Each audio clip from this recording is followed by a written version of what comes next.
Jeg har trukket organisk kemi og har valgt forsøget forbrænding og ånding. Forsøget skulle meget gerne påvise, at ved en fuldstændig forbrænding kommer der carbondioxid. Ved at gøre det, eller for at gøre det, vil jeg proppe kalkvand. Der er en rigtig god indikator til carbondioxid op i milliliter, der er 10 milliliter. Så vil jeg tænde spritbrænderen, som har etanol og udskiller carbondioxid. Så vil jeg sætte dens, det der, den tager op, så hvad hedder det, Et etanol. Ja, dens så vil jeg sætte det op i her.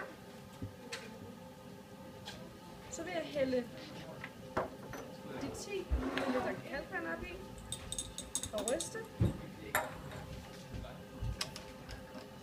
Og nu burde der meget gerne komme noget grumsevand, noget hvidt grumsevand, som der kommer.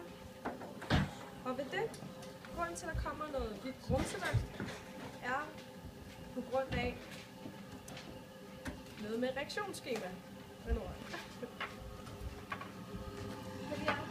Calcium plus oxygen, det bliver til calciumkarbonat og vand. Det er grunden til, at der kommer det her grumsevæske.